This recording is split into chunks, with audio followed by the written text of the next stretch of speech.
చంద్రబాబు నాయుడు ప్రచారంలో వేగం పెంచారు. ఇప్పటికే మొదటి విడత ప్రచారం నిర్వహించి టీడీపీ శ్రేణులను ఎన్నికలకు సమాయత్తం చేసిన చంద్రబాబు ఇవాల్టి నుంచి రెండో విడత ప్రజాగలం యాత్రకు సిద్ధమవుతున్నారు.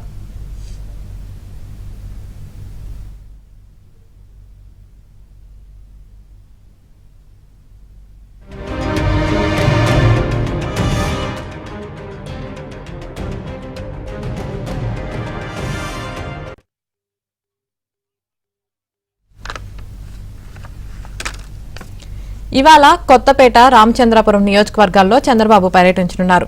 మొదట కొత్తపేట నియోజకవర్గంలోని రావులపాలెంలో ప్రజాగలం సభ నిర్వహించనున్నారు. తర్వాత రామచంద్రపురంలో ప్రజాగలం సభ ఉంటుంది. కాసేపట్లో చంద్రబాబు రావులపాలెం చేరుకుంటారు. చంద్రబాబు పర్యటన నేపథ్యంలో రావులపాలెం, రామచంద్రపురం టీడీపీ జెండాలతో పసుపుమయమైంది.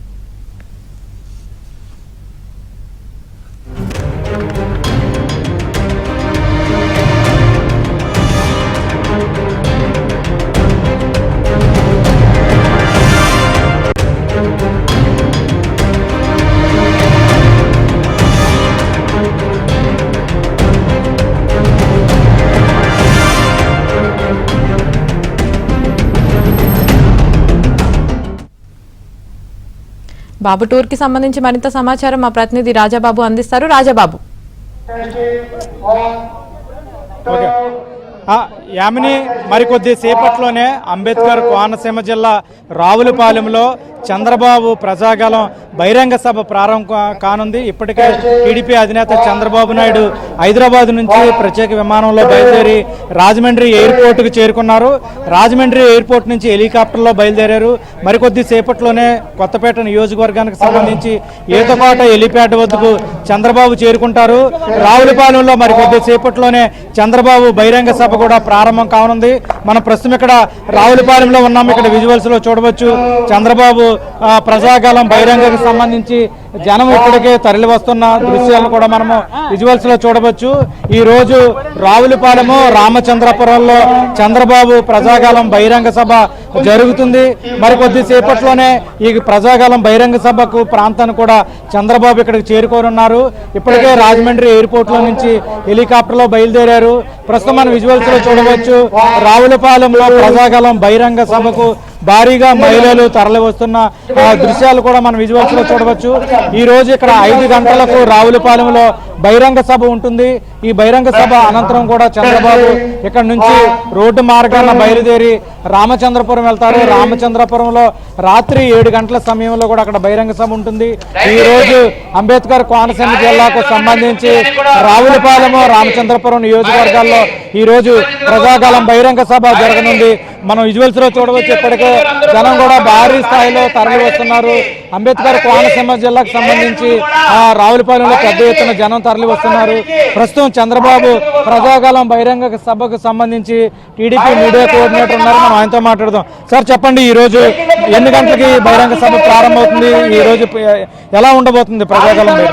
మరొక అరగంటలో తెలుగుదేశం అధినేత చంద్రబాబు నాయుడు గారు ప్రజాగలం కార్యక్రమంలో పాల్గొనేందుకు రావులపాలెం ఇచ్చేస్తున్నారు. ఇప్పటికే రాయలసీమలో 12 ప్రజాగలం బహిరంగ సభలు నిర్వహించడం జరిగింది. ఇప్పుడు 13వ బహిరంగ సభ తూర్పుగోదావరి జిల్లా నుంచి ప్రారంభిస్తున్నారు. ఈ ఉభయ గోదావరి జిల్లాల పరిధిలో 6 సభలు నిర్వహించడానికి ఈరోజు చంద్రబాబు నాయుడు గారు కోనసీమకు ఇచ్చేస్తున్నారు. ఈ సందర్భంగా రావులపాలెంలో భారీ ఎత్తున ఇక్కడ కొత్తపేట టీడీపీ అభ్యర్థి బండారు సత్యానందరావు ఆధ్వర్యంలో భారీ ఎత్తున ఏర్పాట్లు చేయడం జరిగింది. పెద్ద ఎత్తున సమీప గ్రామాలన్నింటి నుంచి వందలాదిగా వేలాదిగా కార్యకర్తలు, అభిమానులు, ప్రజలు కూడా స్వచ్ఛందంగా తరలిస్తున్నారు. తెలుగుదేశం పార్టీ, జనసేన, భారతీయ జనతా పార్టీ ఆధ్వర్యంలో ఎన్డీఏ తరఫున జరుగుతున్న ఈ సభకి పెద్ద ఎత్తున ప్రజలందరూ తరలిస్తున్నారు. వైసీపీ అరాచక పాలన గత 5 ఏళ్లలో ఈ ప్రజలందరినీ, అన్ని వర్గాల ప్రజల్ని ఇబ్బందులు గురి చేసింది. ఈ నేపథ్యంలో ప్రజలంతా కూడా ఈ ప్రభుత్వానికి తిలోదకాలు పలకడానికి, జగన్మోహన్ రెడ్డిని గద్దె దింపడానికి ప్రజలంతా సంకల్పించుకుని ఈ సభలను విజయవంతం చేస్తున్నారు. ఈ రోజున రావులపాలెంలో కూడా కన్నీవెరిగిన రీతిలో జనమంతా చంద్రబాబు నాయుడు గారి సభలకి తరలి వస్తున్నారు. ఈ సభ ఖచ్చితంగా విజయవంతం అవుతుంది. సార్, అంటే ఇప్పటికే జగన్ సభలోకి ఏమో జనం రావట్లేదు, చంద్రబాబు ప్రజాగలం బహిరంగ సభకు జనం బ్రహ్మరథం పడుతున్నారు. ఈ తట్టుకోలేక వైసీపీ అసత్య ఆరోపణలు చేస్తున్నారు. ఏమంటారు దీనికి సంబంధించి? మొదటి నుంచి వైసీపీ అనేది అసత్యాల మీదే బతుకుతుంది. గోబల్స్ ప్రచారాలు చేసి తెలుగుదేశం ప్రభుత్వం మీద, పార్టీ మీద అసత్య ప్రచారాలు చేసి వాళ్ళు అధికారంలోకి వచ్చారు. అధికారంలోకి వచ్చిన తర్వాత కూడా వాళ్ళు ప్రజలకు ఏం చేస్తారు, ప్రజలకు ఏం చేయాలనేది ఒక నిబద్ధత లేకుండా ఎంతసేపు తెలుగుదేశం పార్టీ మీద బురద జల్లడానికి చూస్తున్నారు. చంద్రబాబు నాయుడు గారు చేపట్టిన ప్రజాకాలం సభలు కిటకిటలాడుతున్నాయి జనంతో. అదే సమయంలో జగన్మోహన్ రెడ్డి చేపడుతున్నటువంటి మేమంతా సిద్ధం సభలు జనం లేక వెలవెలపోతున్నాయి. అయినప్పటికీ మనం చూసాం, చాలా చోట్ల గ్రీన్ మ్యాట్లు వేసుకుని అక్కడ సెట్టింగ్లు వేసుకుని వాళ్ళు సభలు విజయవంతమైనట్టు చూపించడానికి వాళ్ళు తాపత్రయపడుతున్నారు తప్ప వైసీపీకి ఈ రోజున జనాదరణ లేదనేది అర్థమైపోయింది. ప్రజలంతా కూడా తెలుగుదేశం పార్టీ పరిపాలన రావాలని, తెలుగుదేశం జనసేన బీజేపీ కూటమి ఆంధ్రప్రదేశ్లో అధికారంలోకి రావాలని కోరుకుంటున్నారు. కేంద్రంలో మోడీ గారు, ఆంధ్రప్రదేశ్లో చంద్రబాబు నాయుడు గారు డబుల్ ఇంజిన్ సర్కార్లు ఏర్పాటు కావాలని ప్రజలంతా కోరుకుంటున్నారు. తప్పనిసరిగా రానున్న నెల 15 రోజుల్లోనే ఈ రాష్ట్రంలో వైసీపీ పరిపాలనకి చరమగీతం పాడతారనేది అందరూ ఆశిస్తున్నాం. మీరు ఎక్కడి నుంచి వచ్చారు? మేము ఆలమూరులో జొన్నాడ గ్రామం నుంచి వచ్చాం. ఈ వైసీపీ అరాచక పాలనకి శరణగీతం పాడాలని ఈ రోజు ఈ యొక్క కార్యక్రమానికి ప్రజలందరూ ఇచ్చేశారు. ఈ వైఎస్ జగన్మోహన్ రెడ్డి అరాచకాలకి ఇది నాందిగా ఈ యొక్క కార్యక్రమంతో ఇంకెత్తున్నదా. ఈరోజు మేము సిద్ధం అంతా జగన్మోహన్ రెడ్డి జనాల్లోకి వస్తున్నాడు.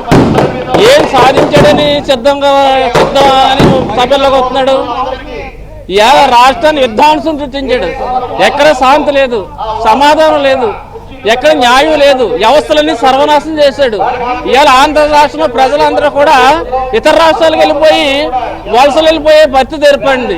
ఏం చేస్తుంది జగన్మోహన్ రెడ్డి చెప్పింది ఏంటంటే, మేము పెట్టింది తినండి, మేము చెప్పింది చెయ్యండి, మీరు తిరగేసి అడగండి, మీకు ఏ విధమైనటువంటి హక్కులు లేవు ఈ రాష్ట్రంలో, నేనే సుప్రీం. ఇదివరకు రాజులు ఎలా పరిపాలన చేశారో ఆ రాజ్యానికన్నా రాజారెడ్డి రాజ్యానికన్నా ఎదురని చూస్తున్నాడు తప్ప జనం ఏమనుకుంటున్నారు? జనం మేము జగన్మోహన్ రెడ్డిని దింపడానికి సిద్ధంగా ఉన్నారని జనం అనుకుంటున్నారండి. ప్రతి ఒక్క సంసిద్ధంగా జగన్మోహన్ రెడ్డి దింపుతారు.